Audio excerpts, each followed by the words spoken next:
Now it's okay sound? Yes, sir. Okay, all fine. चलो okay, okay. Camera दिखा रहे साफ साफ? Yes, sir. चलो ओके, स्टार्ट करते हैं क्लास। चलो ठीक है, हम लोग स्टार्ट करते हैं करंट अफेयर से। एक बड़ा इंटरेस्टिंग क्या आर्टिकल, देखिए आप लोगों ने लगातार एक न्यूज सुन रहे हैं, आर्यन खान की न्यूज।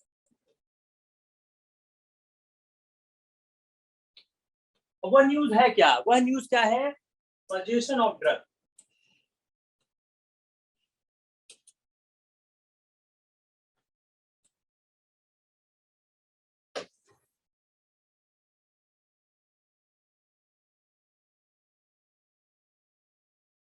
वह न्यूज क्या है? Position of drug. अब नाउ क्वेश्चन स्टार्टेड कि हमारे एग्जाम में कैसे काम की है। मैं हमेशा बोलता हूं आप इवेंट मत देखो, no event, understand the news.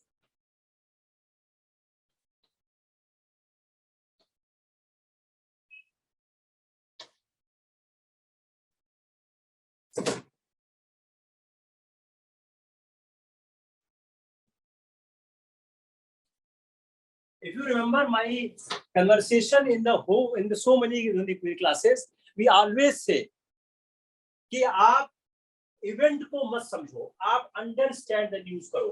ये अंडरस्टैंड ऑफ द न्यूज क्या होता है? Let's start understanding what is the understanding of news.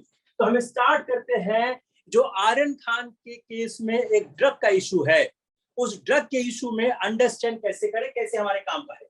Let's start from that. अब ये सारा मामला किस बात का है? एनडीपीएस एक्ट का है। अपना कोई ताल्लुकात उस समाचार से नहीं है। We have left that news। उस न्यूज में क्या हो रहा है, पुलिस क्या कर रही है, एनसीबी क्या कर रहा है, कोर्ट क्या कर रही है, I'm not going on that। We are interested to understand इस न्यूज का हमारी परीक्षा से कैसे ताल्लुकात होगा, how this news related to और एग्जामिनेशन। तो सबसे पहला क्या है? Conscious position. ये सारी चीज मैं क्यों ला रहा हूं? क्योंकि ये सारी चीजें कहीं न कहीं सुप्रीम कोर्ट में कॉन्शियस पोजीशन। तो पहला सवाल, पहला न्यूज क्या बोल रहा है? What is the conscious position. तो दो शब्द है, कॉन्शियस एंड पोजीशन। तो पहला प्री का सवाल क्या हो गया? What is conscious position.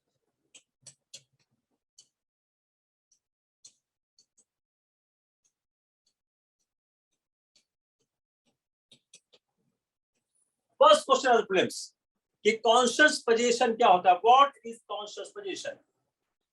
ये क्यों कहा जा रहा है? क्योंकि यह कॉन्शियस पोजीशन का टर्म जो है वह डिफाइंड टर्म है, जो सेक्शन 35 ऑफ द एक्ट है। सेक्शन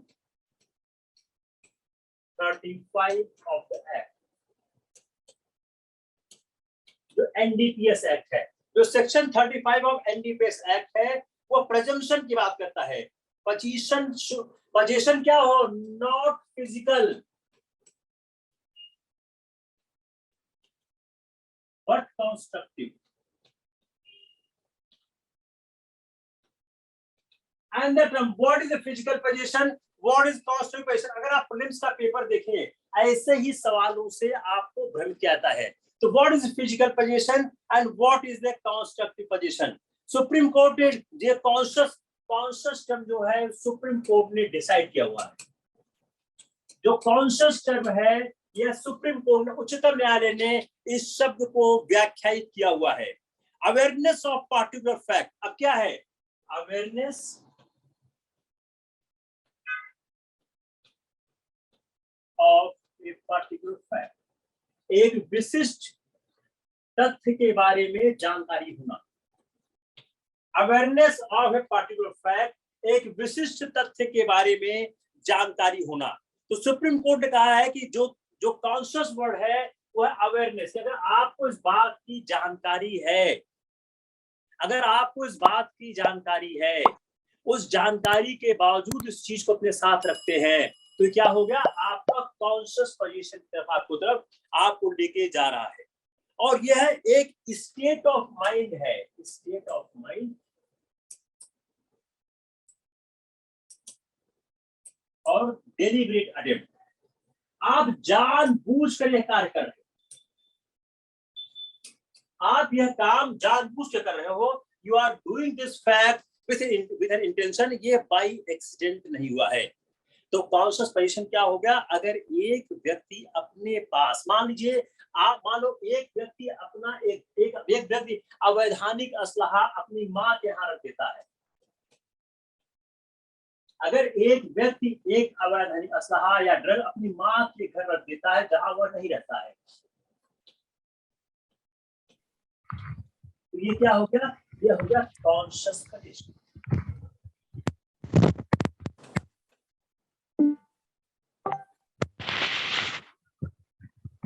ये क्या हो गया? Please off the mic, let me speak, please off the mic. इसीलिए मैं चैट को छोटा करना चाहता हूं, बड़े सिंसियर लोग इस पे रहे। तो ये क्या हो गया? ये हो गया कॉन्शियस पोजीशन। कोई व्यक्ति अगर कोई सामान अपनी माँ के यहाँ रख दे और वह व्यक्ति उसके बारे में न जानता हो, तो भी क्या है? यह एक कॉन्शियस पोजीशन हो गया। तो लायबिलिटी क्या होगी? अब उस लायबिलिटी किसके पास, इसका उत्तरदायित्व किसके पास है? डिस्पेल करने के लिए कि उसके पास कॉन्शियस पोजीशन नहीं है, वह डिस्पेल करे कि किसकी है कॉन्शियस पोजीशन, उसके पास है जिस व्यक्ति के पास से पाया गया है।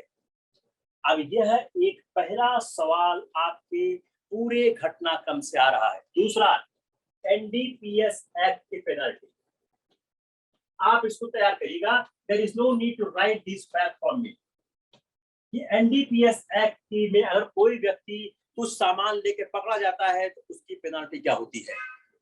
और यह जो एनडीपीएस एक्ट है, यह एनडीपीएस एक्ट किस आधार बनाया गया है? इस एनडीपीएस एक्ट को इंटरनेशनल कन्वेंशन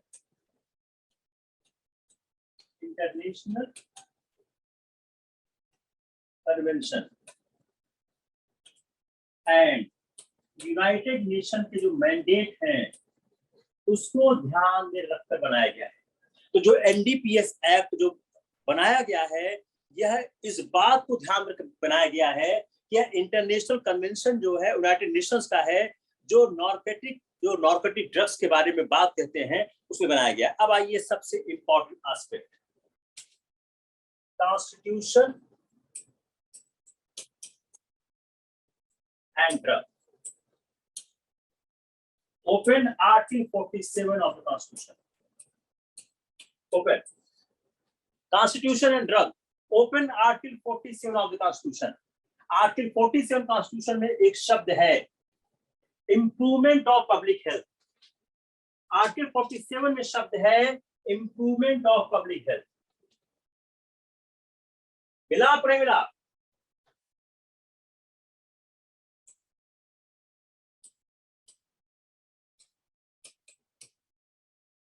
मिल गया? आर्टिकल 47 में एक शब्द है इंप्रूवमेंट ऑफ पब्लिक हेल्थ। दूसरा, प्रोहिबिशन।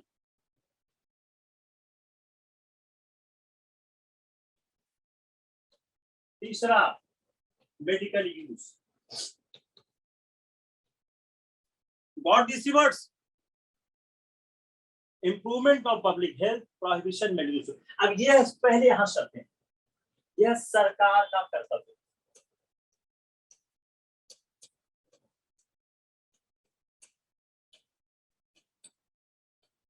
यह सरकार का कर्तव्य है। सरकार को इस बात का दायित्व सौंपा गया है, सरकार को इस बात का दायित्व सौंपा गया है कि वह इंप्रूवमेंट ऑफ पब्लिक हेल्थ पे काम करे।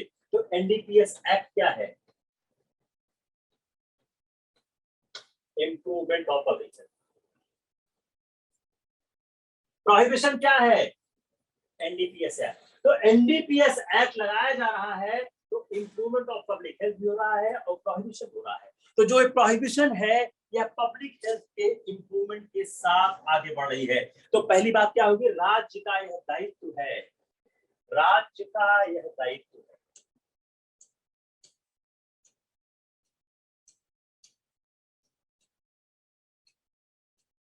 It is the duty of the state. राज्य क्या क्या क्या दायित्व है? यह राज्य का प्राइमरी दायित्व है कि bring about prohibition of the consumption, bring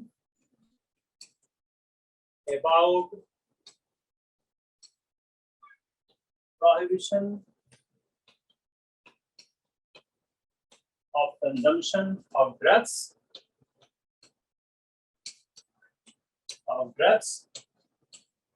except medical issues। इसीलिए आप देखते हैं जिन जिन राज्यों में शराबबंदी है वहां पर मेडिकल आधार पर शराब पीने की अनुमति प्रदान की जाती है, वह भी एक लिमिटेड मामले में प्रदान की जाती है। पहली बात क्या हो गई, राज्य का यह कर्तव्य है। दूसरा, रेजिंग द प्राइस, देखिए दूसरी बात क्या, रेजिंग न्यूट्रिशन। आप जितना ही अच्छा सोचेंगे उतना ही बेहतर है। Raising nutrition standard of living.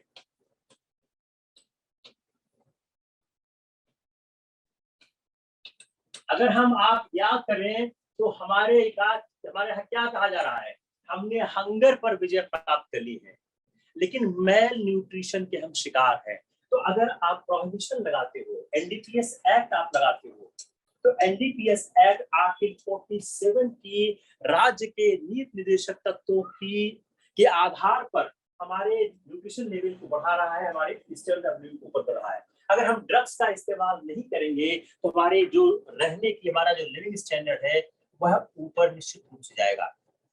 यह हमारा कंट्रोल, हमारा रेगुलेटरी और प्रोहिबिशन दोनों मेथड है। यह जो हमारा आर्टिकल 47 है, यह सेल, यूज और कंजम्पशन ऑफ लीवर पर जो बात करता है, हम इसको आर्टिकल 19(1) एंड आर्टिकल 47 साथ साथ देखते हैं। तो क्या आर्टिकल 47 का इंप्लीमेंटेशन आर्टिकल 19(1) का वायलेशन है? अगला इशू, क्या आर्टिकल 47 का इंप्लीमेंटेशन आर्टिकल 19(1) का वायलेशन है? यह ध्यान रखना चाहिए, यह आर्टिकल डील करता है only with the matter of prohibition, और ये कहता है while prohibition is being imposed it will not cover the matter of consumption of intoxicating drinks or drugs for medical purposes, so not violating article 19(1). यह article 19(1) का violation नहीं करता है। यदि कोई कंफ्यूजन है, एनी प्रॉब्लम, इसको हम अब देखते हैं आर्टिकल 21 के साथ। 19(1), 47, 21 और देखते हैं। तो जो अगर हम इसको आर्टिकल 21 के साथ देखें तो कोर्ट ने इस बात को कहा हुआ है कि जो हम रिएम्बर्समेंट करते हैं एक्चुअल एक्सपेंसेस ट्रीटमेंट के लिए, वह इस ग्राउंड पर जस्टिफाई करती है कि इकोनॉमिक कैपेसिटी प्रोवाइड आर्टिकल 41। अब 19, 47, 21, थोड़ा हम आप कंजम्पशन से बाहर चलते हैं, हम एक स्टेप बाहर लेते हैं कंजम्पशन। अब हम देखते हैं 47, 21 एंड 41, इसको हम काट देते हैं।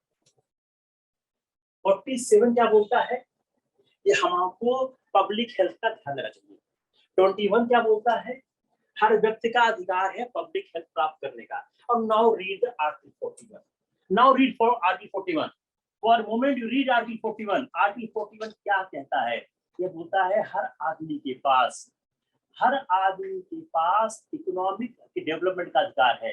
अपनी इकोनॉमिक कैपेसिटी में हर व्यक्ति को अपनी इकोनॉमिक कैपेसिटी में, और आप देखिए old age, sickness, disablement and other case of undeserved ward, तो आर्टिकल 20, 21, 41, 47 इन तीनों को मिलाकर फिर एक सवाल बनाइए। यहाँ मैंने 19 को काट दिया है, तो यह तीनों क्या कहते हैं? अगर हम आर्टिकल 47 को 21 के साथ पढ़ें, ये मैं नहीं कर रहा हूँ, यह कोर्ट की रूलिंग है, मैं पढ़ा रहा हूँ, कोर्ट रूलिंग है ये, इट्स कोर्ट रूलिंग। यह न्यायालय ने कहा हुआ है कि आर्टिकल 47, 21 को और को साथ पढ़े, यह जस्टिफाई करता है on the ground of economic capacity provided in article 41। Clear हो गया? किसी आदमी को कोई कंफ्यूजन? तो यह एक वेलफेयर स्टेट है, वेलफेयर स्टेट में रिक्वायरमेंट है इसलिए एनडीपीएस एक्ट करा। अब देखिए, हमने कोई भी इवेंट नहीं देखा, we are going beyond the event, we are trying to understand the news. हम लोग न्यूज समझने की कोशिश कर रहे हैं, हमारा इवेंट से कोई ताल्लुक नहीं है। हमने इवेंट को अपने लेक्चर शुरू होते ही त्याग दिया। We left the event as we started lecture, we started understanding। अब हमने क्या क्या समझा इसमें? NDPS Act। अब देखो इसको नोट्स पे बनाओ। NDPS, United Nation International Convention 19, right to trade.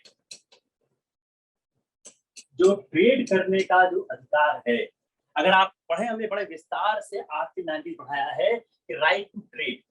तो right to trade NDPS act को अटैक करता है, नहीं करता है? आर्टिकल 47, आर्टिकल 47 से कैसा इसका ताल्लुकात है, फिर आप इसको विस्तारित कर दीजिए। 21, 41, 47, इतना ही नोट बना रखिए। एक चीज और, कॉन्शियस पोजीशन,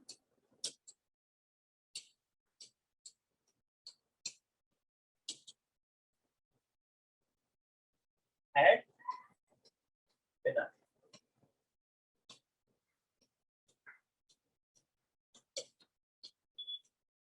इससे ज्यादा अगर आपने नोट्स बनाया तो नोट्स किसी काम का नहीं। इससे ज्यादा अगर आपने नोट्स बनाया, नोट्स किसी काम का नहीं। ओनली अप टू दिस, बस। फिर क्या है, आपके दिमाग में आएगा, जब आप रिवाइज करने जाओगे अपने आप ये पूरा काम सॉल्व हो जाएगा। किसी के पास कोई समस्या है या नहीं है, बताइए। अगर नहीं है तो हम दूसरे पॉइंट की तरफ आगे बढ़ने की कोशिश करते हैं। Is clear? Any question, any doubt?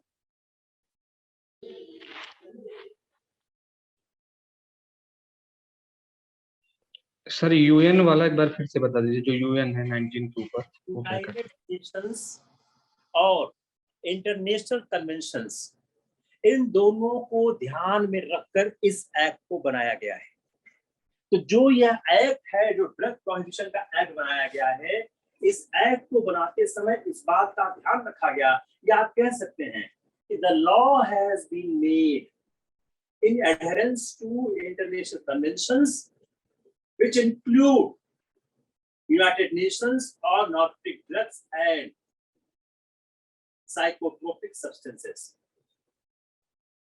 और जो ह्यूमन राइट्स हैं वो एडवोकेट करते हैं, जो ह्यूमन राइट्स को क्रिटिसाइज करते हैं, ये NDPS act as severe law which lead towards the incarnation rather than the bail।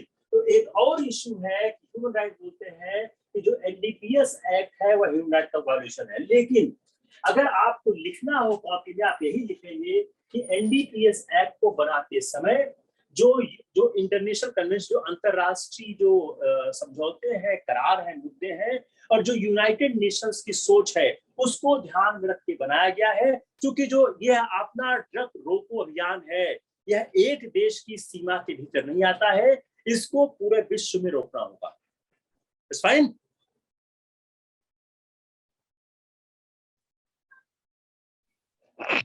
Sir article 41 और 47 के बीच में जो आप बताएं रिलेशन, वो बता दीजिए एक बार फिर से। देखिए, आर्टिकल 41 क्या कहता है? जस्ट आर्टिकल 41, ये आर्टिकल 41। मैंने क्या बोला कि जो आर्टिकल 47 में एक कॉन्सेप्ट है। क्या कॉन्सेप्ट है आर्टिकल 47? आर्टिकल 47 दो बात कहता है। आर्टिकल 47 दो बात कहता है। वो बात क्या कहता है कि आदमी को न्यूट्रिशन मिलना चाहिए। Public health, primary duty public health. State का यह दायित्व है, उसकी प्राइमरी ड्यूटी है पब्लिक हेल्थ का ध्यान रखना। यह 47 का। 21 क्या कहता है कि हर आदमी को right to live. Right to live तब होगा जब पब्लिक हेल्थ प्राप्त होगा। अब आइए article 41।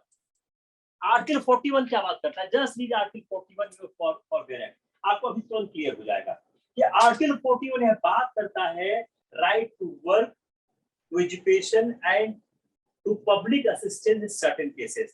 So state shall, within the limits of its economic capacity and development, make effective provisions for securing the right to work, to education, and to public assistance in case of unemployment, old age, sickness. शब्द एक है sickness. मिला sickness मिल गया. Yes sir. Sickness and disability in other cases of undeserved want. तो यह article 14 कह रहा है कि राज्य अपने संसाधनों के मध्य, राज्य के अपने जो संसाधन है उन संसाधनों का ध्यान रखते हुए राज्य को यह प्रोविजन करना चाहिए. राज्य तो उन्होंने जस्टिफाई किया है economic capacity provided in article 41. ये स्टेट ऑफ पंजाब के केस में सुप्रीम कोर्ट ने 1998 में कहा हुआ है. रीडिंग दिस आर्टिकल, क्या आप आर्टिकल 47 को रीड करें along with आर्टिकल 21. कोर्ट ने अपहेल्ड किया reimbursement policy which do not provide for the reimbursement of the actual expenses incurred in one's treatment. The policy was justified on the ground of economic capacity provided in Article 41. तो 47, 41 क्या एक दो बात कह रहे हैं. एक क्या कह रहे हैं जो 47 में राज्य का कर्तव्य है वो राज्य कर्तव्य आर्टिकल 41 से भी डिराइव, लेकिन आर्टिकल 41 में एक स्टेट की इकोनॉमिक कैपेसिटी की बात कही गई है. अगर स्टेट की इकोनॉमिक कैपेसिटी नहीं है तो वह पूरा एक्चुअल रिएम्बर्समेंट देने को बाध्य नहीं है. हमने इस आर्टिकल 47 को एक्सटेंड और इनलार्ज करने की कोशिश की कि राज्य का दायित्व कहां तक सीमित है. तो जो कि आर्टिकल 41 में भी सिकनेस है और आर्टिकल 41(7) एक स्वास्थ्य की बात करता है, तो राज्य का कितना कर्तव्य है उस बात को अपने ऊपर लेने का. तो आर्टिकल 41 में जो स्टेट की इकोनॉमिक कैपेसिटी है उसको ध्यान में रखते हुए अगर राज्य पूरा रिइंबर्समेंट नहीं करता है तो वह जस्टिफाइड सुप्रीम कोर्ट ने कहा हुआ है. ये मैंने इस इशू को और मैंने आगे बढ़ाने की कोशिश की है. हुआ क्लियर? यस सर, हो गया क्लियर.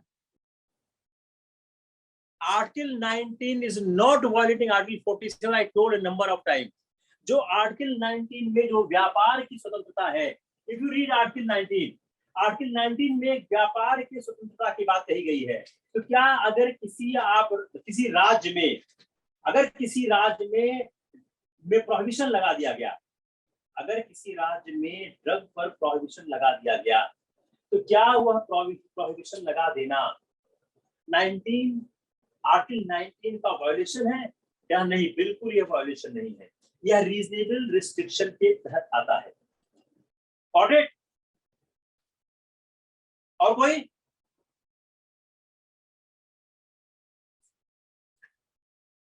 जो आर्टिकल 19(6) पढ़िए,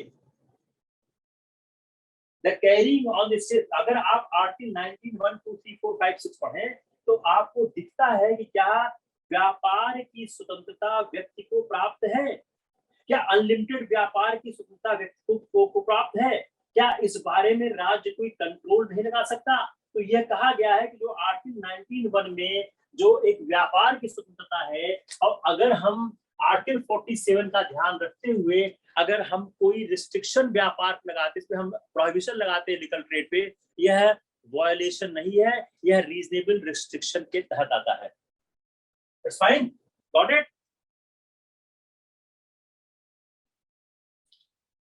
Come on the next issue.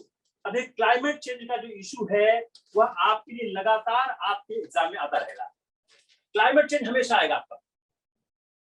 अब क्लाइमेट चेंज कैसे देखने की कोशिश करें? पहली बात क्या है? Climate change target.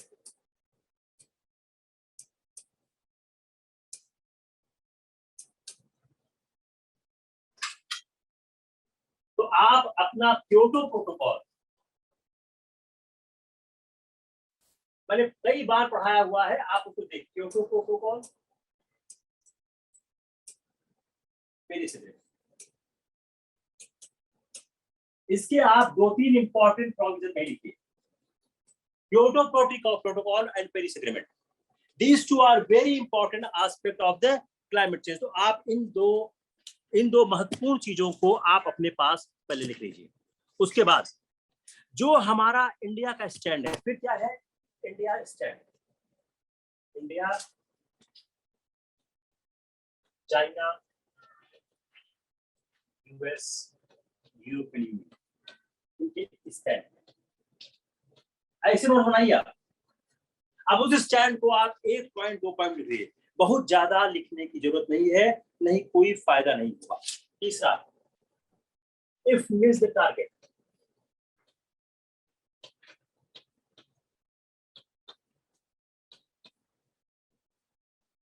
Who miss target,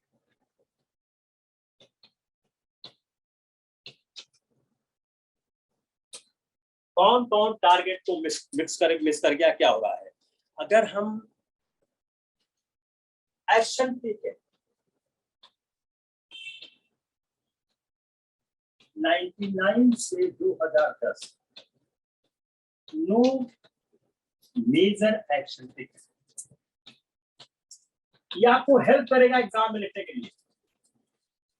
99 से 2010 तक कोई मेजर एक्शन हमने नहीं लिया है, नो मेजर एक्शन टेकन, या आप कह रहे हैं लिटिल एक्शन टेकन, बहुत कम एक्शन लिया है। यह आपके 2 लाइन का काम करेगा जो बहुत ही पर्टिनेंट है कि हमारा क्लाइमेट चेंज बेहतर ढंग से काम क्यों नहीं कर पा रहा है। जो 1990 से 2010 तक बहुत कम एक्शन लिया गया ग्रोइंग एमिशन को रोकने के लिए। जो इंटरनेशनल, अब हमारे पास एक्शन क्या है, इंटरनेशनल एग्रीमेंट क्या है, हम चाहते क्या है, रिड्यूस, ऐसे ही आप लिखिए एग्जाम में लिखो तो काम हो जाए, reduce green house gas emission. तो क्या है, अब एग्जाम लिखिए objective, reduce green house gas emission. बहुत अंडरलाइन करने को परेशान मत होइए, कोई जरूरत नहीं अंडरलाइन करने के, reduce green house gas emission. और जो अरे क्योटो प्रोटोकॉल 1997, छोड़ दीजिए, क्योटो प्रोटोकॉल 1997, तो 1997 के पहले हमने इसमें कोई खास काम नहीं किया है, हमारा कोई इंटरेस्ट नहीं था।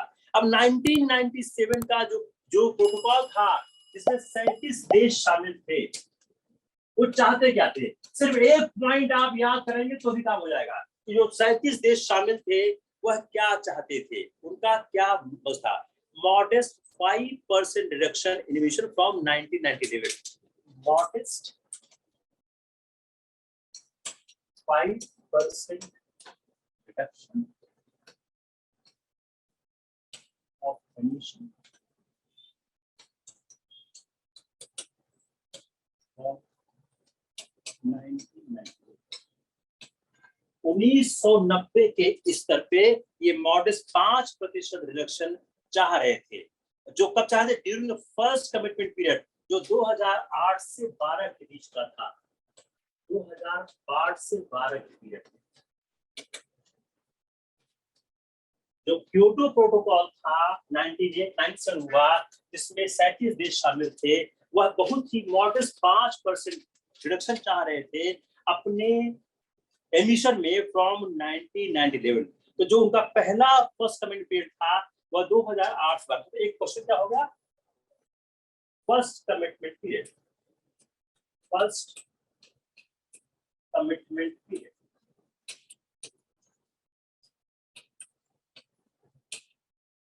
जो फर्स्ट कमिटमेंट पीरियड था 2008 से 2012 के बीच का, जिनका फर्स्ट कमिटमेंट पीरियड था, इस फर्स्ट कमिटमेंट पीरियड को देखिए तो इनका बहुत मॉडरेट था।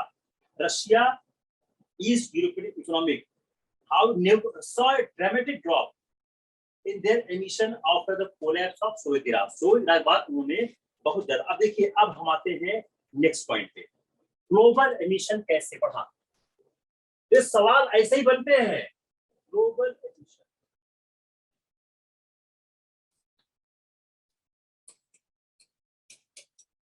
जो ग्लोबल एमिशन है, यह ग्लोबल एमिशन जो हमारा 40% बढ़ा है 1990 से 2012।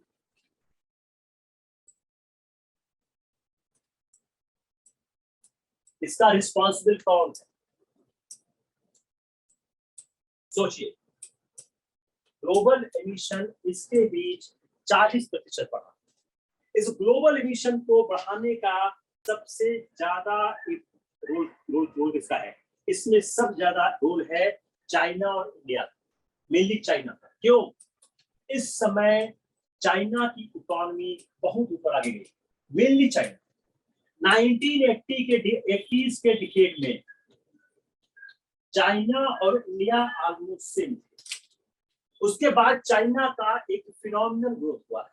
तो ग्लोबल एमिशन में सबसे बड़ा रोल किसी का है? आप इसको कब मत लिखिएगा, आप इसी को ज्यादा हैमर करिएगा।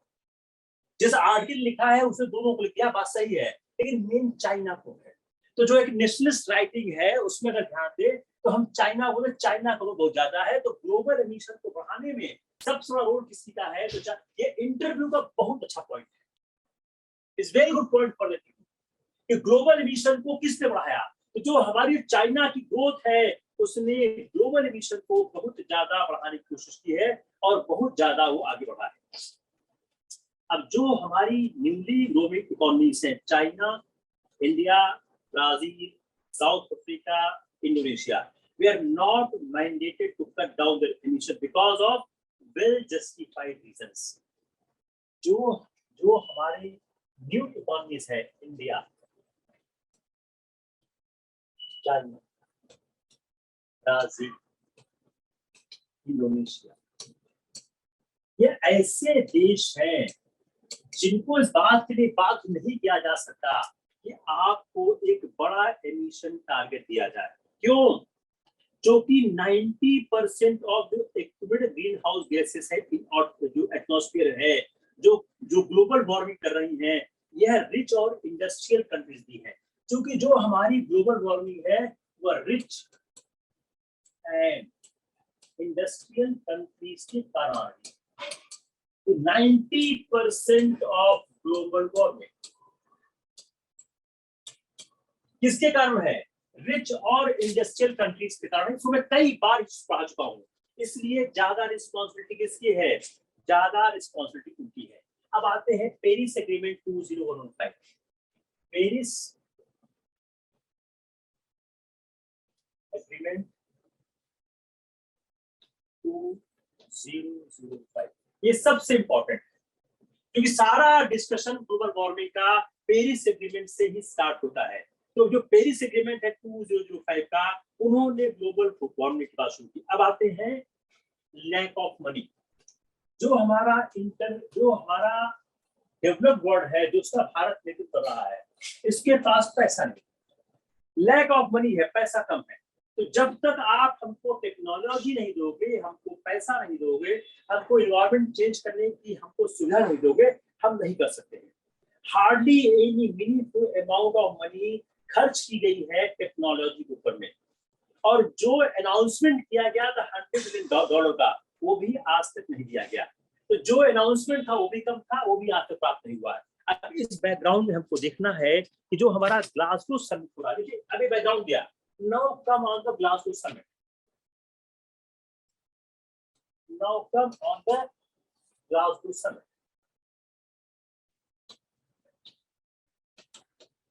जो ग्लासगो समिट है वो सबसे महत्वपूर्ण, यही जो सवाल स्टार्ट हो रहा है यहां से हो रहा है। तो जो एनडीसी है, अब एक पेरिस एग्रीमेंट वर्ड है NDC, national determined contributions. NDC, जो एनडीसी टर्म्स है, यह पेरिस एग्रीमेंट के तहत आया था कि नेशनल डिटरमाइंड कॉन्ट्रीब्यूशंस हैं। अब इसमें क्या है? अब कॉन्ट्रीब्यूशन क्या किए गए? Emission reduction required by 2030। जो पेरिस में कहा गया कि 2030 तक एमिशन रिडक्शन रिक्वायर्ड,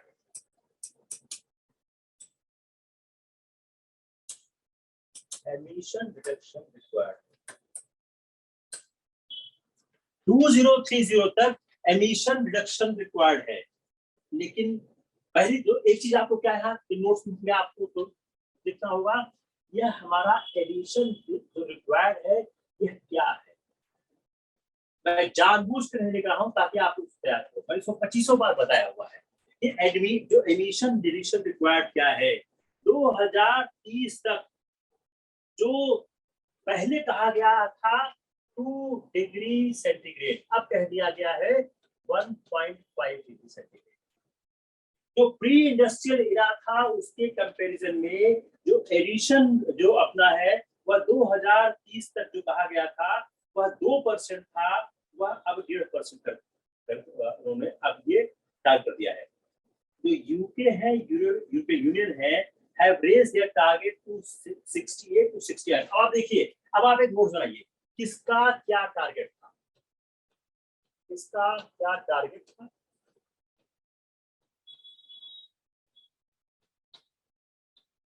और क्या अचीव किया।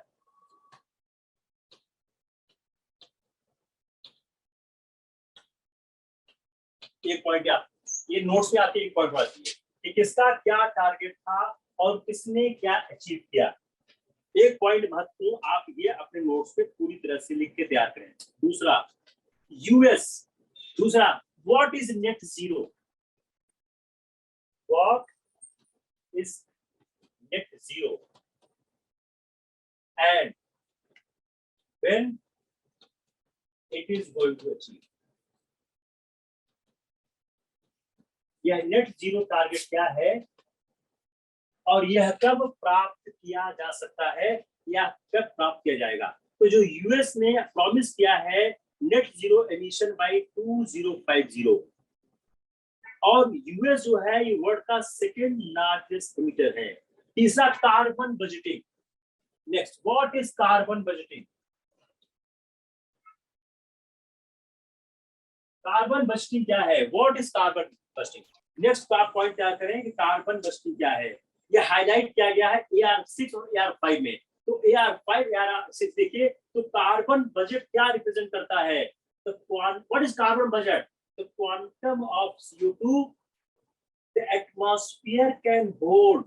What is carbon budget, the amount of carbon budget represent क्या करता है, the amount of CO2 the atmosphere can hold for a given global temperature, best assessed through cumulative emission and not annual flow। जो हमारा carbon budget है ये किस बात का प्रकट करता है, जो हमारा कार्बन डाइऑक्साइड की मात्रा है कितना एटमॉस्फेयर उसको होल्ड कर सकता है for a given global temperature. अब ग्लासगो का जो COP26 है, ग्लासगो का फोकस क्या है, what is the focus of Glasgow. Next point, focus, motive, agenda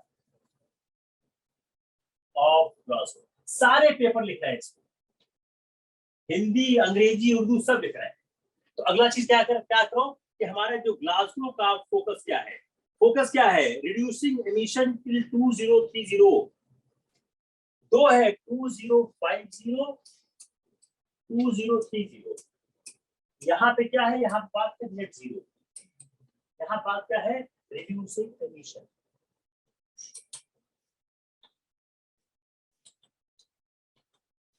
reducing emission हुआ और नेट जीरो हुआ। तो जो ग्लासगो का जो एजेंडा है, जो ग्लासगो इस बात को कह रहा है कि फोकस शार्पली जो है ऑन हो रहा है reducing emission 2030 rather than on net zero 2050। इसके बजाय फोकस इस पे आता है, इसके बजाय जो फोकस है वो फोकस इस पे आ रहा है कि 2030 में किस तरह से हम इसको अपने एमिशन को रिड्यूस कर सके। तीसरा, लिमिटिंग टेम्परेचर 1.5 डिग्री सेंटीग्रेड।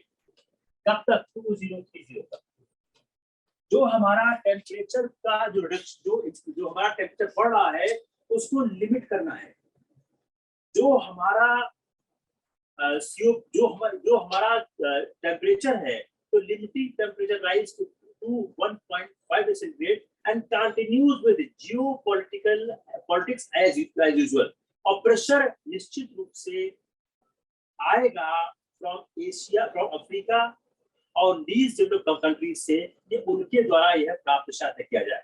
अब इंडिया की स्टैंड पे, इंडिया की फॉरेन पॉलिसीज को लेकर क्या है, India policy. India's policy on climate change. ये तो आपको बिल्कुल रटी हुई चीज है, ये आपको एग्जाम में लिखना ही था। तो इंडिया की जो पॉलिसी है क्लाइमेट चेंज पे, अगर हम इसको समझने की कोशिश करें कि भारत की नीति क्या है, तो भारत अपनी जो इंडिया वो अपना भारत ने क्या किया, इसमें क्या करेंगे, भारत ने क्या क्या किया है, क्या किया है, क्या करेगा, क्या करना चाहता है। आप 3 एस्पेक्ट पे आप 3-3 लाइन का दोस्त लिखिए, ज्यादा लिखेंगे तो कोई फायदा नहीं होगा, ज्यादा लिखने का कोई ताल्लुकात नहीं है, कोई पर्पस नहीं है। तो इंडिया अपना इंडिया के पास 2 समस्याएं हैं। जो कंट्री है इंडिया एमिट कर रहा है 7% ऑफ ग्लोबल एमिशन। तो अगर पहली बात क्या है, क्या किया है इसने, 7% ऑफ ग्लोबल एमिशन। तो इंडिया बड़े सेफ पोजीशन पे है कि जो पर कैपिटा एमिशन की रिक्वायरमेंट है, पर कैपिटा एमिशन, उसके हिसाब से इंडिया बहुत अच्छी पोजीशन है। तो पहला फैक्ट क्या हो गया कि जो इंडिया का एमिशन है, इंडिया एमिट करता है 7% ऑफ ग्लोबल एमिशन, जो बहुत ही छोटा है, एक्सट्रीमली लो है पर कैपिटा एमिशंस, और यह फॉर बिलो है जो ग्लोबल एवरेज दिया गया है। उसके बावजूद इंडिया वर्ल्ड का 3rd लार्जेस्ट एमिटर है। इसके बावजूद देखिए, अब आपके प्री में सवाल क्या होगा, A B C, India is a 3rd largest emitter. ये सवाल गलत हो जाएगा, 100% होगा। क्यों? पहला क्या है, India 7% of the global emission करता है। दूसरा, इंडिया का जो पर कैपिटा एमिशन टारगेट है, जो इंडिया का पर कैपिटा जो एमिशन है वह ग्लोबल एवरेज से बहुत कम है। उसके बाद इंडिया 3rd लार्जेस्ट एमिटर है। अब ABC कर दो, ये सवाल गलत हो जाएगा। क्यों? क्योंकि जो C है वह AB से मैच नहीं खा रहा है इन कॉमन पैरेलल्स। समझ आ रहा है समझ में? तो इंडिया इस बात को लेकर लगातार कह रहा है कि वह अपना कमिटमेंट करना चाहता है रिडक्शन का, लेकिन इंडिया ने अपना कोई भी NDC का रिक्वायरमेंट सबमिट नहीं किया है। इंडिया ने कोई टारगेट अभी तक सबमिट नहीं किया है। इंडिया कोई टारगेट अभी देने के हालात में नहीं है, देना चाह रहा है। और जो वेल नोन वेबसाइट है क्लाइमेट ट्रैकर, उसने India has now placed India the 2nd worst performing category of countries regarding conformity with global 1.5 degree centigrade goal। तो जो वर्ल्ड की एक वेल ट्रैक जो एक वेबसाइट है क्लाइमेट ट्रैकर, उसने इंडिया को 2nd वर्स्ट परफॉर्मिंग कैटेगरी में डाल दिया है। India has been averaging around 2% per annum reduction. India अपने रिडक्शन में 2% पर एनम कर रहा है। अब इंडिया का जो सारा इशू क्या है, अब आइए इंडिया के इशू पे। इंडिया का अल्टरनेटिव 450 गीगावाट, कितनी बार हमने इस बात का जिक्र किया हुआ है। जो इंडिया का जो टारगेट है वो इंस्टॉल कर रहा है 450 gigawatt renewable power, renewable energy by 2030। ये आपके सवाल के आंसर में जाना ही जाना चाहिए। इस दूसरा, adding green hydrogen, point number 2, adding green hydrogen. India अपने अल्टरनेट पावर मैकेनिज्म में जो है ग्रीन हाइड्रोजन ऐड कर रहा है, इंक्रीजिंग इलेक्ट्रिक व्हीकल। ये कितनी छोटी छोटी बात है, लेकिन यही आपकी एग्जाम जाती है, इंक्रीजिंग इलेक्ट्रिक व्हीकल। आप इसको ऐसे ही लिख दो, कोई जरूरत नहीं आपको ऐसे डैश कर लिखते जाओ, कोई जरूरत नहीं है। पूरा सेंटेंस फॉर्म करके इसी में आपका काम हो जाएगा। वह इंक्रीज कर रहा है इलेक्ट्रिक व्हीकल में, और यह इस बात का कमिटमेंट कर रहा है कि हम इस पर काम करेंगे। अब यह जब क्लास को सबमिट हो जाएगी उसके बाद समझ आएगा। Any problem? Anyone has any problem on this issue? Tell me. Good evening sir. हाँ बोलो। सर एक बार कार्बन बजटिंग बता दीजिए सर। कौन सा? Carbon budgeting. देखो, जो कार्बन बजटिंग का सिद्धांत है, जो जो हमारी सिचुएशन है, जो ग्रेविटी ऑफ सिचुएशन को समझने की कोशिश करें, जो कार्बन बजटिंग को हाईलाइट किया गया AR5, AR6 में, AR5 में, आप इसको लिखिए लो। Carbon budget represents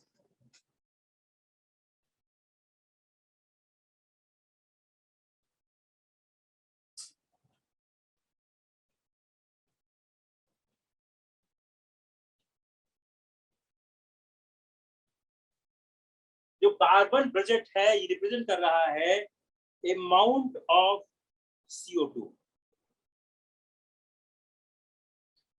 atmosphere can hold.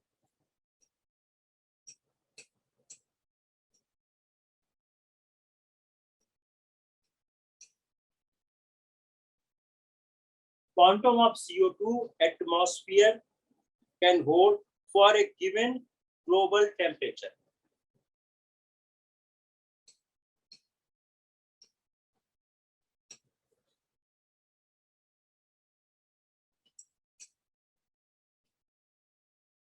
बहुत सिंपल सी बात कर रहा है।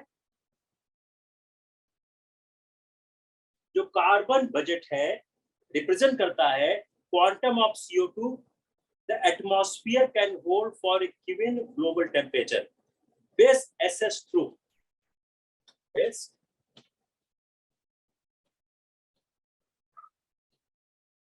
SS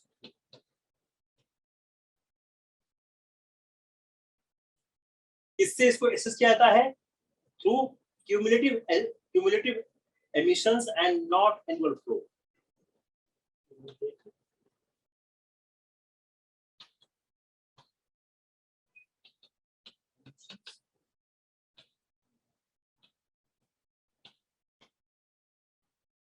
क्लियर हो गया?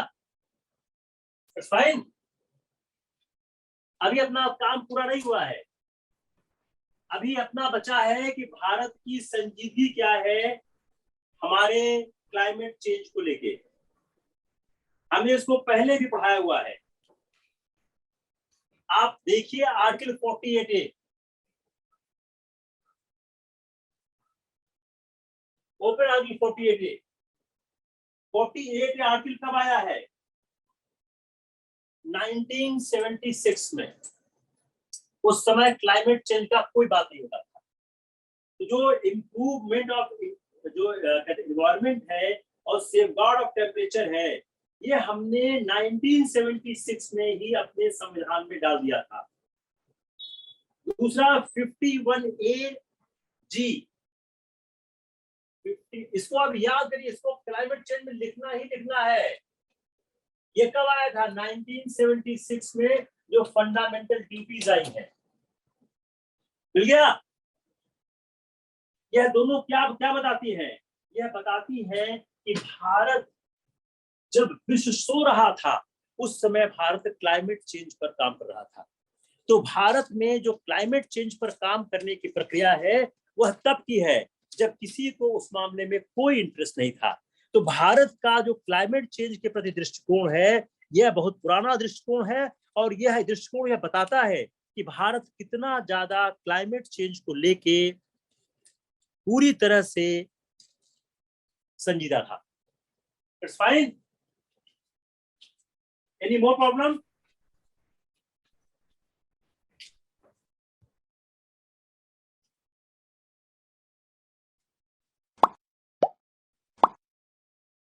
Fine, very good. एक और सवाल है आपके एक्सपोर्ट से जुड़ा हुआ है, वह जुड़ा हुआ है राइस से। वह आपके राइस से जुड़ा हुआ क्वेश्चन। अब ये क्या है देखिए, एक तो हम पहले करते हैं, दो आपके सामने इशू है। एक फोर्टिफाइड राइस का इशू है कि जो हमारा राइस है, जो हम चावल भेजते हैं, उस चावल में क्या समस्या है। तो एक कंट्रोवर्सी हो रही है एक्सपोर्ट ऑफ राइस में। एक्सपोर्ट ऑफ राइस में कंट्रोवर्सी, आप उसको तैयार करिएगा।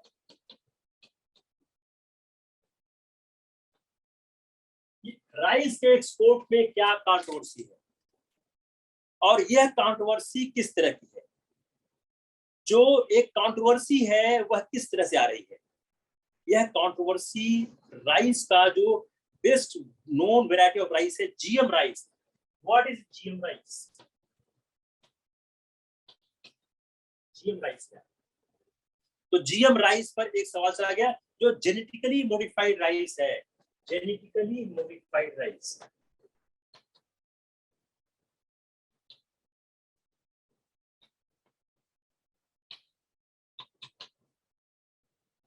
जेनेटिकली मॉडिफाइड जो राइस है, इसको आप तैयार करिएगा, ये बड़ा अच्छा सा टॉपिक है, इससे ज्यादा एनालिसिस नहीं है। आइए हम देखते हैं एक ग्लोबल हंगर इंडेक्स पर।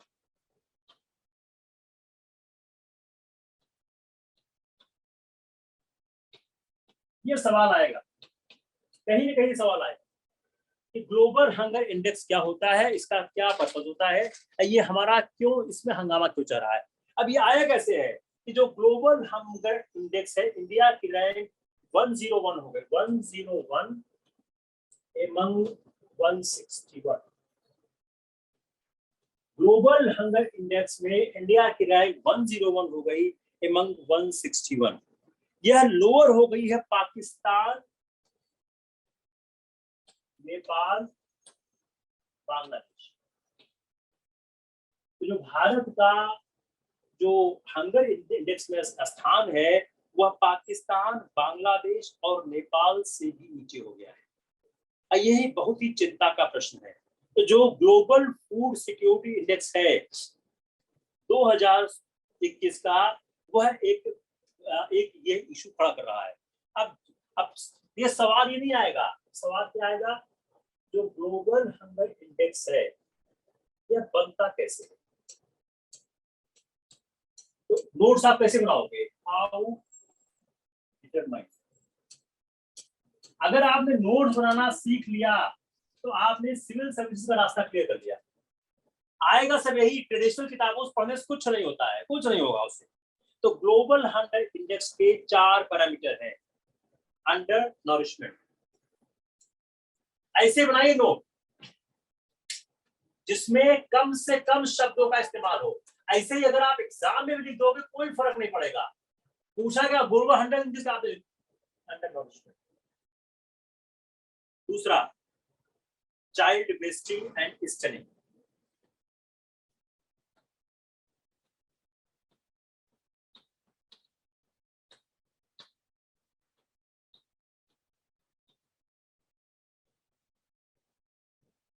तो ग्लोबल हंगर स्थिति में चाइल्ड मॉर्बिलिटी,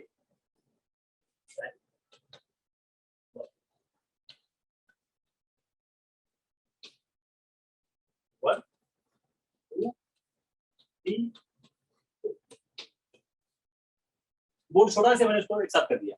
तो पहला सवाल क्या आ गया कि ग्लोबल हंगर इंडेक्स के पैरामीटर्स क्या हैं? मैल, देखिए अभी आपने पढ़ा है 47, अभी आपने पढ़ा, इसमें स्वास्थ्य की समस्या। अभी मैं आपको फिर ले चलूंगा अपने संविधान की तरफ, पहले इसको एक्सप्लेन कर देते हैं। जो हमारा मेल न्यूट्रिशन है, वह mail nutrition, under nutrition, mail nutrition,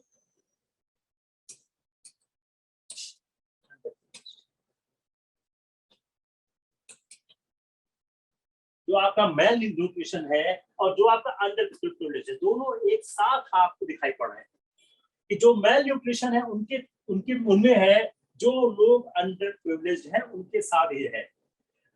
अब ये मेल न्यूट्रिशन कैसे हो कंट्रोल? प्रोटीन से होगा। प्रोटीन कहाँ मिलता है? मिल्क में, चीज में, पल्सेस में। अब आप याद करिए मेरा लेक्चर जो पल्सेस में था कि भारत को पल्सेस में समस्या क्या क्या हो रही है। तो जो इंडिया की पल्स यानी कि पल्स पॉलिसी। अब देखिए, चूंकि ग्लोबल हंगर इंडेक्स आ गया, मेल न्यूट्रिशन है, पल्स की जरूरत, पल्स पॉलिसी, यहां सवाल आ रहा आपका। अब आपको समझ नहीं आ रहा है सवाल पूछा क्यों जा रहा है। भाई कोई एडमिट करो उनको, कहते हैं ऋतिक को, ऋतिक हैज लेफ्ट इट। तो जो ये मेल न्यूट्रिशन है इसमें पल्स पॉलिसी आप क्या क्यों आएगी, क्योंकि मेल न्यूट्रिशन, प्रोटीन, पल्स ये सब एक साथ आप देख रहे हैं। तो हाई प्राइस ऑफ जो पल्स है वह मेल न्यूट्रिशन के लिए काउंट कर रही है। दूसरा फ्रूट्स, अभी बहुत सिंपल सा सवाल आएगा, आप समझ नहीं पाओगे कि हमारा मेल न्यूट्रिशन क्यों हो रहा है। हमारा हंगर ग्लोबल इंडेक्स में ऊपर जाने का क्या कारण क्या है? फूड की जो प्राइसेस है वह अनअफोर्डेबल है और आम लोगों के कंट्रोल बाहर है। Deficiency of minerals and vitamins, deficiency of minerals and vitamins.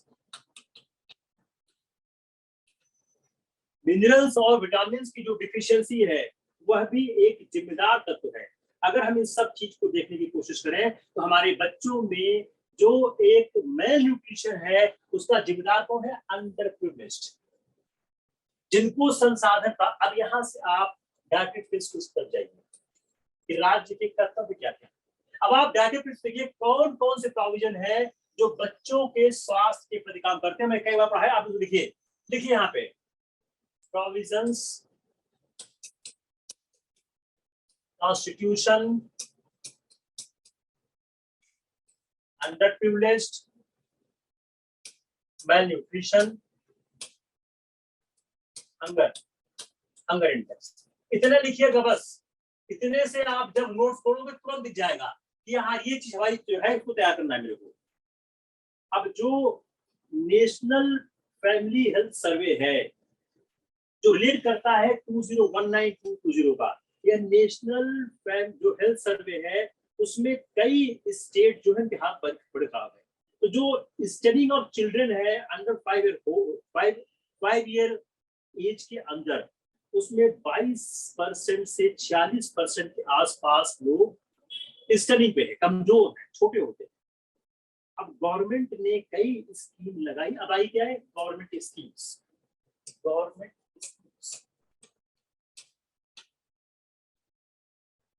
अब क्या कि गवर्नमेंट स्कीम्स क्या क्या है मेल न्यूट्रिशन और स्टडिंग को और इनको रोकने के लिए। तो गवर्नमेंट की जो स्कीम्स है, मिड डे मील स्कीम। अब इस स्कीम के आप प्रोविजन लिखिए, मिड डे मील स्कीम। अब मिड डे मील स्कीम को आप खोलिए, गूगल मारिए, आपको तुरंत मिल जाएगा। ज्यादा मत लिखेगा, सिर्फ 3-4 पॉइंट, ज्यादा लिखो कोई फायदा नहीं होगा। तो जो मिड डे मील स्कीम है उसमें बजटिंग क्या है, आप बड़ा इंटरेस्टिंग पार्ट मिलेगा कि मिड डे मील की स्कीम की जो बजटिंग है वह सरकार की बजटिंग कम हो गई है। मिड डे मील स्कीम की जो बजट थी 21-22 की जो एलोकेट की गई थी वह 11,500 करोड़ है। 21-22 में है 11,500 करोड़। और अगर करस्पॉन्डिंगली आप देखें 14-15 में तो कितनी है? 13,215 करोड़। तो additional resources required.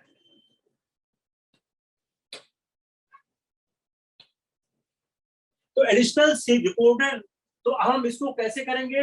We need additional resources और स्कीम में न्यूट्रिशनल मील को शामिल करें। अब आप देखिए मिड डे मील स्कीम में क्या, अब आइए आपका ओपिनियन विजन, आपका आइए ओपिनियन विजन। आप देखिए मिड डे मील स्कीम में क्या क्या शामिल है।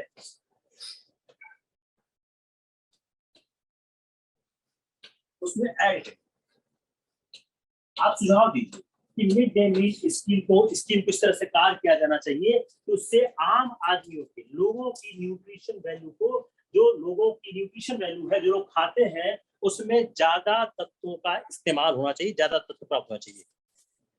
Got it? चलिए एक पॉइंट और करते हैं, इलेक्ट्रिसिटी।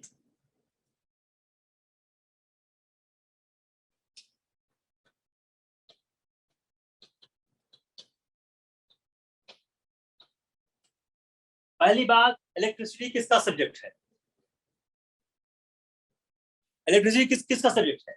स्टेट का है। ये किसमें है? कॉन्करेंट लिस्ट में। मेरे ख्याल से एंट्री 70 देखिए कौन सा है, शायद एंट्री 47 है।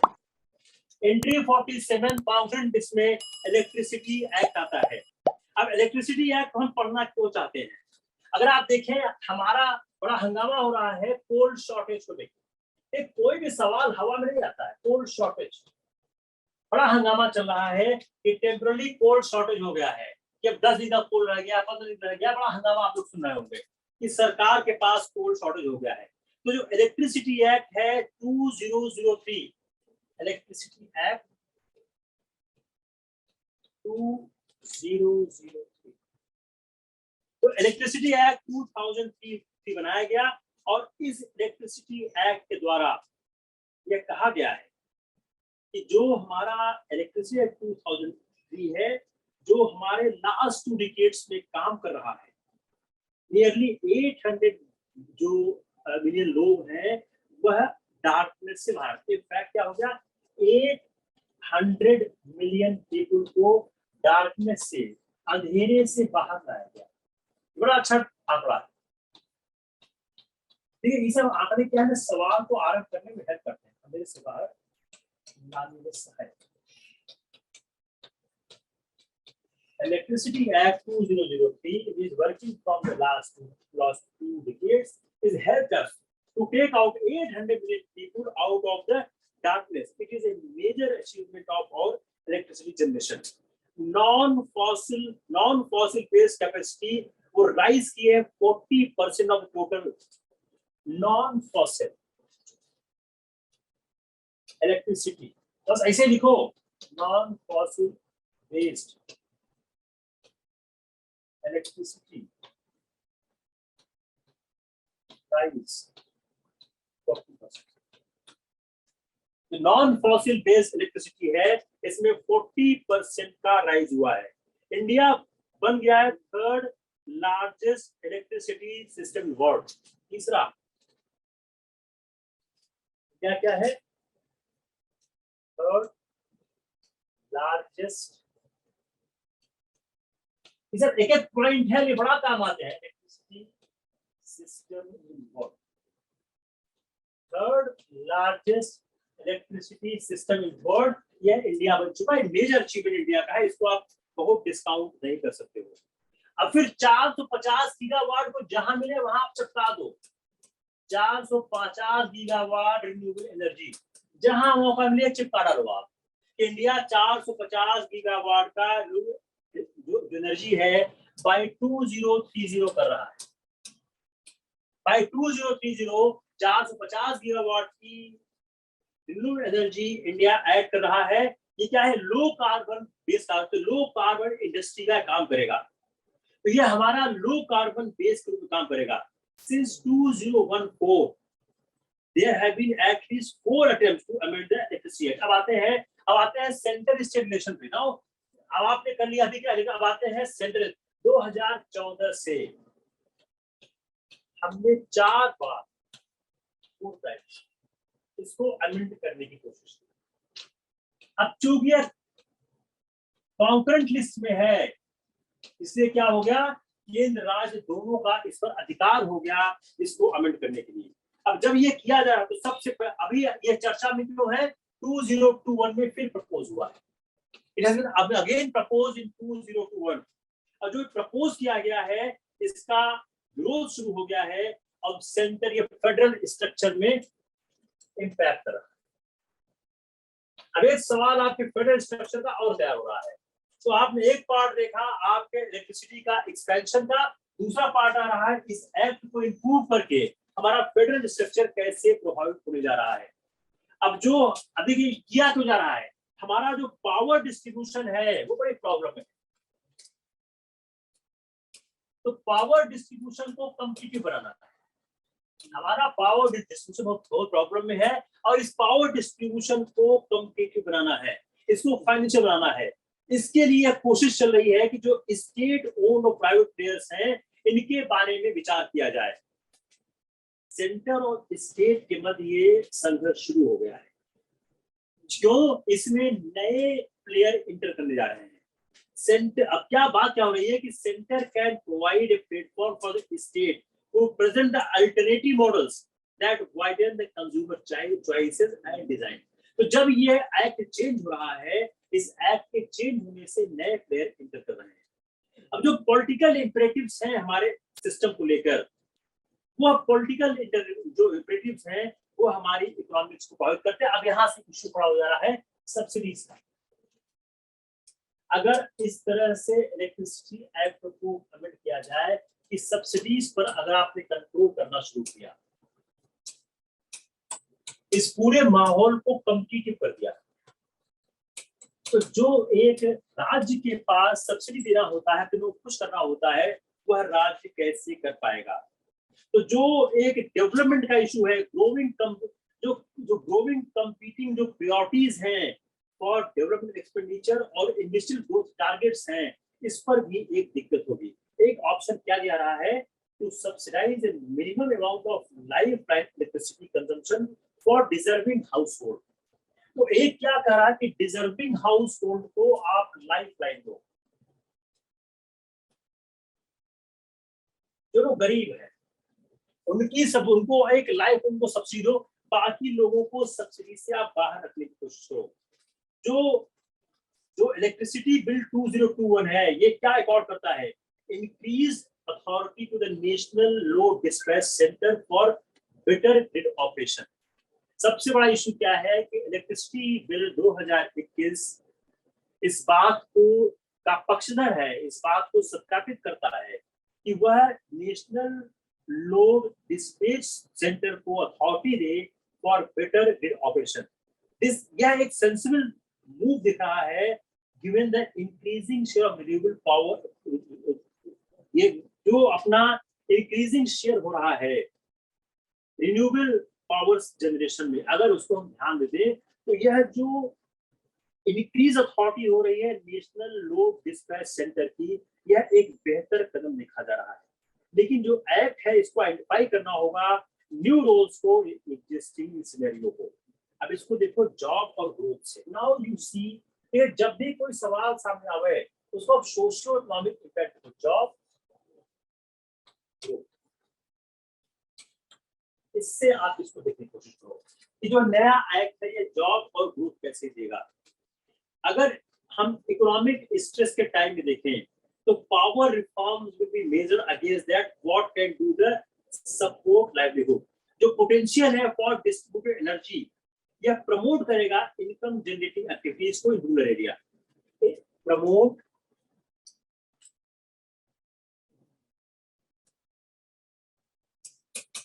इनकम जनरेटिंग एक्टिविटी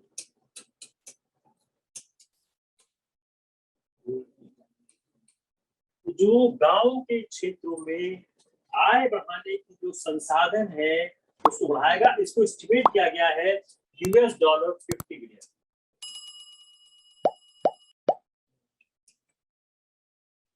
तो न्यू इलेक्ट्रिसिटी एक्ट जो आएगा वह जॉब ग्रोथ को इनकरेज करेगा। और यह जो हमारी 5 ट्रिलियन इकोनॉमी का लक्ष्य है, 5 ट्रिलियन जो हमारी $5 ट्रिलियन की इकोनॉमी का लक्ष्य है, इकोनॉमी का लक्ष्य है,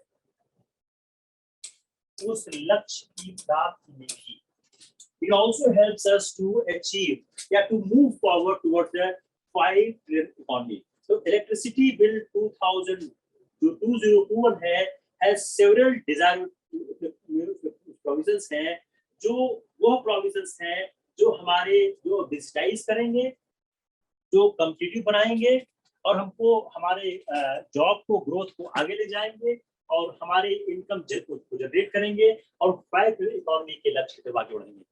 I think it's enough for the day. कोई सवाल was not well, but I thought कि है आप लोग जरूर बोलिएगा। और कॉन्स्टिट्यूशन में आप देखिए कि जो हमने मेल न्यूट्रिशन का टॉपिक टच किया है, उस टॉपिक में कितने टॉपिक ऐसे हैं, कौन कौन से प्रोविजंस हैं जो मेल न्यूट्रिशन काम करते हैं। Any question? सर मेरा क्वेश्चन है सर। हाँ बोलो। सर ये इलेक्ट्रिसिटी की जो सर समस्या है देश में सर, इसका सर मेन कारण है सर हमारे एग्रीगेट ट्रांसमिशन लॉस AT&C जो लॉसेस होते हैं सर, उसकी वजह से है सर। यस यस हमारे सर जो परेशान मतलब ट्रांसमिशन में जो लॉसेस होते हैं, इसकी वजह से भी सर हम DC power, high voltage DC power की तरफ जाना चाह रहे हैं, ठीक पर है। सर वो महंगा इतना ज्यादा है और ग्रिड की जो सर कंपेटिबिलिटी नहीं हो पाती सर। यस यस सर मैं इसलिए बोल रहा हूँ क्योंकि सर मैं इलेक्ट्रिकल इंजीनियर ही हूँ sir. Very nice very nice. ये सब समस्याओं की वजह से सर हम ये करना चाह रहे हैं कि किसानों को ज्यादा से ज्यादा सोलर पावर की तरफ ले जाएं, जिससे सर हमें उनको सब्सिडी भी ना देनी पड़े और वहीं जनरेट होकर वहीं कंज्यूम हो जाए सर। ये सब सर पॉइंट हम डाल सकते हैं।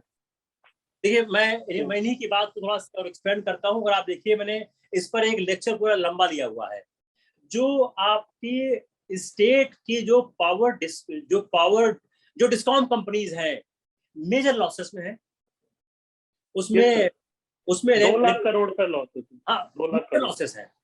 उसमें क्या है, इलेक्ट्रिसिटी की चोरी का इल्जाम है, अफसरों के भ्रष्टाचार का इल्जाम है और उनके काम की अदक्षता का इल्जाम। तीन इशू है, मेजर इशू 3 है। और चौथा क्या है, पावर लॉस का, जो इलेक्ट्रिक इंजीनियर साहब ने बोला। अब इन चारों इशू कैसे हैंडल करेंगे आप? How you handle these four issues? Competitiveness लाना होगा, नए प्लेयर लाना होगा।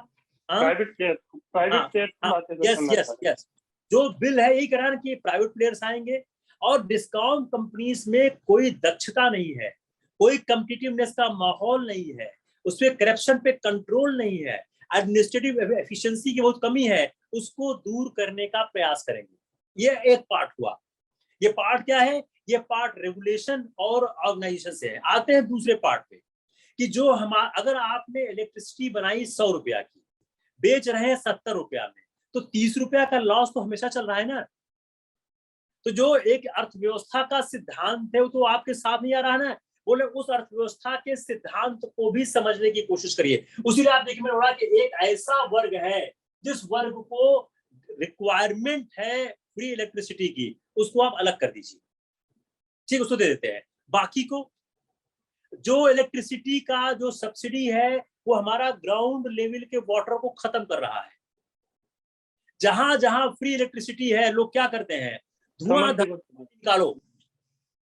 और ग्राउंड जो फ्री इलेक्ट्रिसिटी है, सब्सिडाइज्ड इलेक्ट्रिसिटी है, वह हमारे क्लाइमेट चेंज को भी इंपैक्ट कर रही है। हमारा अंडरग्राउंड वाटर डिप्लीट हो रहा है। इस चीज को आप कई डायरेक्शन से देखने और समझने की कोशिश करिए। It's fine. जी सर, जी सर। देखिए हाँ शुभम सर, मेरा एक क्वेश्चन था सर कि सर प्राइवेट प्लेयर्स जब आ जाएंगे इसमें, तेज बोलो सर प्राइवेट प्लेयर्स जब इसमें आ जाएंगे सर, तो बिजली का जो प्राइस है वो भी महंगा हो सकता है। मैंने समझ नहीं पा रहा हूँ, फिर बोलो। सर जो क्या बोलते हैं, प्राइवेट प्लेयर्स का इसमें आगमन हो जाएगा सर, तो उससे जो बिजली का प्राइस है सर, प्राइवेट प्लेयर्स अपने से तय करेंगे उसका मूल्य। देखो सेंटर और स्टेट का झगड़ा किस बात को लेके है कि अगर आपने प्राइवेट प्लेयर्स ला दिया, इसमें दक्षता आ गई, प्रॉफिट का इशू आ गया, तो हम सब्सिडी नहीं दे पाएंगे और इलेक्ट्रिक का बिल बढ़ जाएगा। तो मैंने पहले ही कहा, अगर 100 रुपया की इलेक्ट्रिक बना रहे हो और 70 में बेच रहे हो तो लॉस तो हमेशा रहेगा ही रहेगा। इस लॉस को कैसे आप हटाओगे? तो मेरे को what is the way to address this issue? एक ही रास्ता है, या आप दक्षता प्राइवेट प्लेयर्स लाओ, कॉम्पिटिटिवनेस लाओ, नई कंपनियों काम करने दो। कोई रास्ता ही नहीं इसके अलावा, बताओ कोई और रास्ता हो तो। सर जो पावर परचेज एग्रीमेंट होते हैं सर इलेक्ट्रिसिटी लेने के लिए अलग अलग स्टेट और सेंटर के बीच में सर, जैसे हमें एनटीपीसी से पावर लेनी है सर, ये जो काफी पावर परचेज एग्रीमेंट ऐसे हो गए हैं जो सर एकदम रिडेंडेंट हो चुके हैं। इस वजह से सर जो लॉस तो बढ़ते ही चले जा रहे हैं। इसमें प्राइवेट प्लेयर आने से सर कंज्यूमर जो है वो किंग हो जाएगा सर। उसके पास ऑप्शन रहेगा कि टाटा से लें, कि रिलायंस से लें, कि अडानी से लें। ये फायदा होगा। देखिए मैं आपको एक एग्जांपल देता हूँ। इंटरनेट सिर्फ government own company BSNL MTNL they, for example, वो इंटरनेट जैसा दे आप बर्दाश्त करोगे? अब वहीं आप जोड़ दो एयरटेल को, जियो को, टाटा को, एटीसी को, तो आप बीएसएनएल लो, एमटीएनएल लो और चाहे कोई और लो, कोई फर्क नहीं पड़ता है। हर कंपनी आपस में संघर्ष करेंगी। अब आप देखिए, आपने अगर जियो का, एयरटेल का आपने इंटरनेट लिया, वो लोग फोन करते हैं चल रहा नहीं चल रहा है। आप बीएसएनएल एमटीएनएल का इंटरनेट लो, आपका इंटरनेट कट जाए, आपको पता नहीं चलेगा। आपको यही नहीं पता हम किससे कंप्लेन करें, डेस्क ए, डेस्क बी, डेस्क सी घूमते रहो। तो जो पावर परचेज एग्रीमेंट है, वो पावर परचेज एग्रीमेंट बहुत पहले का बनाया हुआ है। समय की परिस्थितियों के हिसाब से उसका नवीनीकरण आवश्यक है। मान लीजिए 4 कंपनियां इलेक्ट्रिसिटी प्रोवाइड कर रही है फॉर एग्जाम्पल, तो कंज्यूमर चाहे जिससे ले, आप ये कह सकते हो कि सब्सिडाइज नहीं देंगे वो लोग, फ्री नहीं देंगे वो लोग। और जो एक इकोनॉमिक्स, देखो एक मैंने प्रोविजन पढ़ाया था कि ये सरकार कह रही ठीक है, एक सेक्शन है जिसके लिए लाइफ लाइन है, उसको नाम दे देते हैं, लेकिन बाकी सेक्शन, ये कौन सा लॉजिक है कि किसानों को इलेक्ट्रिसिटी फ्री में दी जाए, उस इलेक्ट्रिसिटी से कॉमर्शियल प्रोडक्शन हो, और आपका ग्राउंड लेवल का वाटर खत्म हो जाए, इसमें कौन सा लॉजिक है? Just I want to understand, I am not saying कि लॉजिक है नहीं, आप बताओ मेरे इसमें कौन सा लॉजिक है। Let's discuss this issue. तो आप अगर कह रहे हो कि इलेक्ट्रिसिटी का दाम बढ़ जाएगा, हर चीज की प्राइस होती है, अगर दाम बढ़ने से बेहतर ऊर्जा प्राप्त हो, इसमें क्या खराबी है? मैंने पहले बोल दिया कि सरकार कह रही है जिन लोगों को सब्सिडी की आवश्यकता है, लाइफ टाइम चाहिए, उनको देते हैं, उसमें कोई बहस ही नहीं है यार। There is no issue on that. Come on another aspect, जिनको नहीं चाहिए उन पे क्या किया जाए। क्लियर? सर जो किसानों को सब्सिडाइज इलेक्ट्रिसिटी दी जाती है तो उसकी वजह से उनको भी लॉस होता है सर, क्योंकि रूरल एरियाज में 8 से 10 घंटे का बिजली कट भी लगता है सर। जो किसानों को फ्री इलेक्ट्रिसिटी का कई नुकसान, एक मैं बोल रहा हूँ ग्राउंड लेवल वाटर खत्म कर रहे हो लोग। दूसरा, आप जो कह रहे हो कि सारी इलेक्ट्रिसिटी यूज करनी कम हो रहा है, जो इलेक्ट्रिसिटी की सब्सिडी है इस पर एक विचार की आवश्यकता है। आप ये भी लिख सकते हो अपने आंसर में कि इलेक्ट्रिसिटी की सब्सिडी पे विचार की आवश्यकता है। ये भी अच्छा सेंटेंस है, अच्छा वाक्य है। और कोई? सर मोनोपोली स्टेब्लिश होने का भी तो खतरा रहेगा, जैसे टेलीकॉम सेक्टर में भी कहा जा रहा है। किस तरह की मोनोपोली बताइए मेरे को आप। जैसे सर टेलीकॉम सेक्टर में भी कहा जा रहा है कि जो जियो और एयरटेल ही रह गए हैं, तो कम से कम 3 टेलीकॉम कंपनियां होनी चाहिए। वोडाफोन के कोलैप्स पे नहीं, बहुत शहरों में, जैसे जो गुजरात में वहाँ 3 है, एटीसी है, जियो है, एयरटेल है, बीएसएनएल है, 4 है वहाँ पे। सुप्रीम कोर्ट में जियो की मार्केटिंग बहुत स्ट्रांग है जी। जियो ऐसी मार्केटिंग है नहीं। अब जियो के पास मार्केटिंग आप क्या कर सकते हो?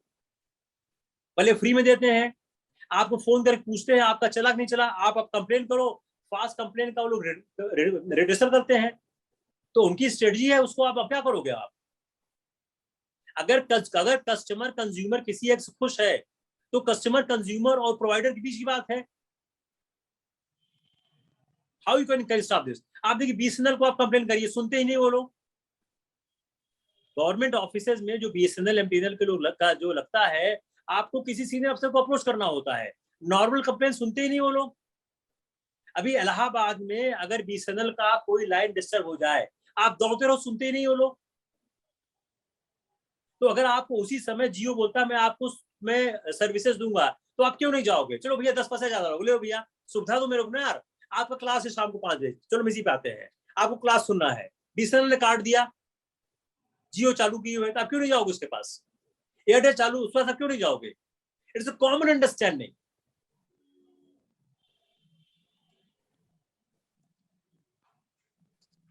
तो सर प्रणाम सर, हम इस पे कह सकते हैं कि ये सिर्फ एक सर्विस प्रोवाइडर और उसकी पॉलिसीज का एक कॉम्बिनेशन है कि वो कैसा अपने देखो, अपने कस्टमर के लिए कैसे रिएक्ट करता है। आपके सवाल का एक पार्ट फैक्चुअल होगा, जी सर, एक पार्ट आपकी ओपिनियन का होगा। Yes sir. पहले फैक्चुअल इशू तो एड्रेस करो आप। देखिए, आप लोगों का सिलेक्शन फिल्म्स में क्यों नहीं होता है ईयर पर ईयर, ये आप सोचो ना, आप लोग क्यों नहीं होता है? आप लोग ईयर पर ईयर मींस क्यों नहीं कर पाते हो? पूरा इलाहाबाद फिल्म्स फेल कर गया, क्यों फेल कर गया? क्योंकि आप लोग चीजों को फैक्चुअली एनालाइज नहीं कर पाते हो। भाई 10,000 लोग तो पास करेंगे ना, वो कहीं ऊपर से तो आए नहीं, आसमान से तो टपके नहीं है, आपके हमारे बीच के ही हैं। इसी 10,000 में 2,500 लोग इंटरव्यू देंगे, 8 लोग सिलेक्ट होंगे। ऐसा तो नहीं है कि 2022 का जो रिजल्ट आएगा वहां कोई सिलेक्ट ही नहीं हुआ, ऐसा तो होगा नहीं। वो लोग कौन है जो सिलेक्ट हो रहे हैं, वो लोग क्या करते हैं? क्या आपने कभी करंट अफेयर्स ऐसा पढ़ने की कोशिश की जैसा मैंने आज भी एक्सप्लेन किया आपको? क्यों नहीं किया आपको? आप लोग न्यूज़पेपर नहीं पढ़ोगे, सिलेक्ट इस जिंदगी में नहीं हो सकते हो। मैं 2 साल से कह रहा हूं ये चीज। ये किताब तो आप रिडंडेंट हो चुकी है, उनका रोल है, मैंने कहा रोल नहीं है, लेकिन जो डिसीजिव रोल है किसका है? वो अप्रैल 2019 में मैंने वेंचर स्टार्ट किया, तब से मैं एक चीज बोल रहा हूं, ये एग्जाम करंट अफेयर्स ओरिएंटेड हो चुका है, कोई सुनता ही नहीं है। ईयर पर ईयर फेल हो रहे हो आप लोग। जो 4-5 फेमस किताबें हैं उनसे सवाल आते नहीं है। भाई लक्ष्मीकांत, स्पेक्ट्रम, नितिन सिंघानिया से आप देखिए कितने सवाल आए इस बार। तो आप एक दूसरा नोट्स बनाना नहीं आता आप लोगों को, आप नोट्स से बनाओ, शॉर्ट नोट्स। आप नोट्स बनाने क्या हो, पूरी किताब लिख डालते हो, उससे क्या फायदा होगा? You need to change the vision अगर सिलेक्ट होना है। नहीं, ईयर 2022 का भी ये रिजल्ट होगा। Unless until you change yourself, 2022 का भी रिजल्ट होगा, 23 का भी रिजल्ट होगा, 24 का भी होगा, 25 का भी होगा। क्योंकि एग्जाम सिस्टम इवॉल्व कर जाता है हर बार। आप तैयार करो, अपने को चेंज कर लेता है। तो जो चुनौतियां वो पेश करता है, उन चुनौतियों से आपको 2-4 होना होगा, नहीं हो पाता है, नहीं होगा। कोई और सवाल? मुकुल, क्लाइमेट चेंज से इंडिया का फूड प्रोडक्शन आप तैयार करो ना इसको। मैंने आपको तो हिंट दे दिया ना, अब इसके आगे आप एक्सपेंड करो ना। आप तो नाउ यू स्टार्ट एक्सपेंडिंग। भाई मैंने न्यूज़पेपर पढ़ा, न्यूज़पेपर को एनालाइज किया, उसको डिफरेंट डायरेक्शन में एक्सपेंड किया। अगर आप लोग क्लाइमेट चेंज का फूड प्रोडक्शन में क्या फर्क होगा है, आप इसको लिखो, चैट पे लिखो ना इसको, आप लेट डिस्कस इट। हम लोग ऐप में फोरम बनाने जा रहे हैं जहां पे रोज न्यूज़पेपर का डिस्कशन स्टार्ट करते हैं। और कोई सवाल? If no then I will close it. Take care. शायद कल क्लास नहीं हो पाएगी। Will see you on Monday. Take care.